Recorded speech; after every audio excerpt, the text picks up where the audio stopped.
Hey, good morning, everybody, and welcome to this week's episode of the Shineability Show. If you haven't been here before, my name is Robin Carberry, and I help Gen X women untangle the knot of midlife confusion, uncover what they're here to do, and unleash more flow, connection, joy, success, and meaning in their lives. So I apply my years of experiencing mentoring hundreds of folks on growth journeys. I ask questions and do some deep listening. And I leverage my own journey as an OG Gen Xer to help women stop second guessing and backpedaling and instead start moving forward with full confidence that they are on the right track. So today I would like to talk about shedding limiting beliefs. So it's funny how the things that you believe about yourself can become part of your permanent record inside your own thing. Hey, James, how are you? It's funny how the things you believe about yourself can become part of the permanent record inside your own head. So some incident or event or comment in the past made you decide something limiting about yourself. And you never question the belief. In fact, you make it part of your identity. And that's where it becomes a limiting belief, right? I have been there 100,000%. So I want to start by defining limiting beliefs. And it seems like a self-defining term, doesn't it? But I want to break it down a little bit. So a belief is an acceptance that a statement is true or that something exists.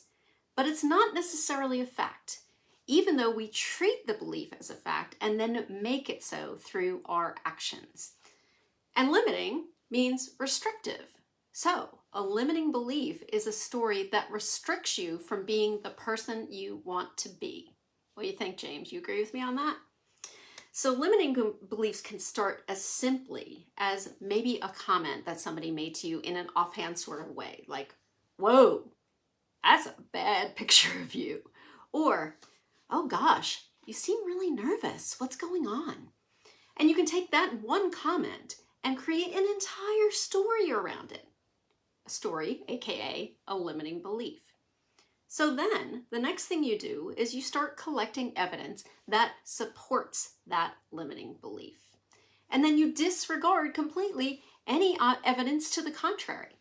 And that's not necessarily a conscious thing that we do. It's just something that kind of naturally happens as part of being human. So the more evidence that you gather to support that belief, the more it limits how you act and behave. So, by your actions, you create even more evidence to support that limiting belief. It becomes this cycle that limits you, and the belief becomes even more ingrained in your personal story. So, on today's episode of the Shineability Show, I talk about how you can shed your limiting beliefs. And I used the word shed intentionally here, as I ran across the definition of the word shed, and it included these words. Shed implies throwing off of something useless and encumbering, and often suggests a consequent renewal of vitality or luster. So shedding your limiting beliefs to renew your vitality and luster sounds pretty good, doesn't it?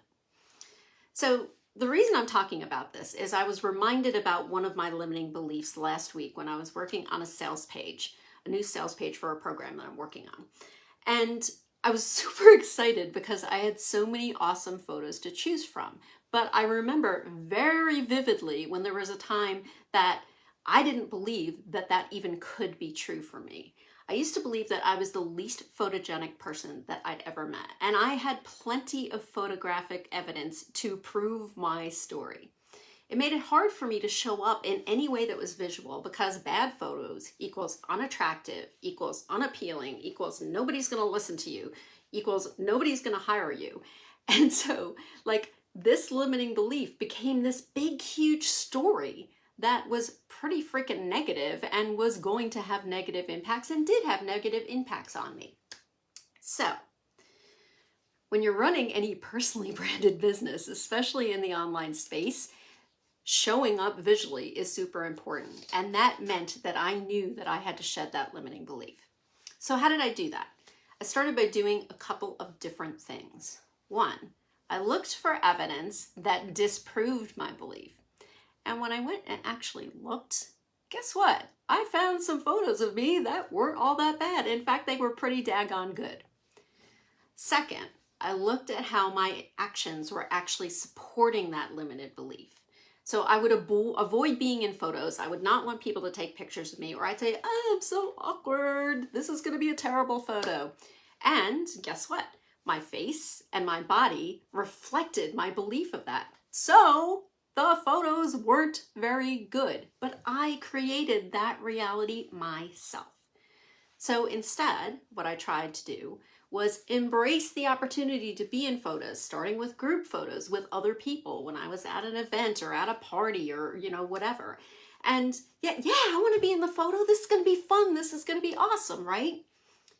Deep breathing and relaxing into it so I could actually have fun. And then guess what? The photos were much better. Surprise, right? We can really, our actions and how we approach things can make such a huge difference in what transpires for us. So the third thing I did is that I worked with professional photographers who knew what they were doing, and I started to see things like lighting and posing, and oh, by the way, like I said, having fun at a photo shoot made all the difference in the world. So another limiting belief example I want to give you is a client that I was working with who she didn't want to attend business events because she believed that she could not initiate conversations with people that she didn't know. And this belief came from a place of social situations as she was growing up and even into her adulthood, where she didn't have a good time and didn't enjoy them because she didn't really care about making small talk with people she didn't know. So the thing is that when you put her in a business setting and she's talking to people about branding and messaging, which is something that she is so freaking good at and is so confident in her abilities and knowledge about, she can talk all the live long day to anybody. And when I pointed that out to her, that there was a complete disparity in what she believed to be true about herself and what was actually true about herself, she was like, oh my gosh, Robin, you're right. She realized that her belief about herself, not being able to initiate conversations with people in a business context at a business event, wasn't true. She understood that her actions were making the story more true in her mind, and that her limiting belief and her actions were not helping her, and they were also not helping the people who needed her help. So she started to show up at business events. She started to have conversations with people. She didn't just jump in and talk about branding and what she does. I mean, nobody does that successfully, right? But because she was comfortable and confident in the situation and in her knowledge, she was able to initiate conversations with people who needed her services. By having the conversation with them, she knew they did need her services. And so they hired her. And that led to more business, more opportunities to speak, opportunities to do workshops and presentations. The whole world changed for her from a business perspective because she looked at this limiting belief and decided to prove that it was wrong. So your Jen experiment for this week is to pick one limiting belief, the one that's really getting in your way of becoming the person that you know you can be. Then look for evidence that this is not true, that this story that you are carrying in your head is not true. Then choose one small action you can take to move your self-imposed limits out of your way and prove to yourself that your belief isn't true. So thank you so much for being here. I appreciate James, I see you're dropping 1,000 comments. I can't read them on my phone. They're too small.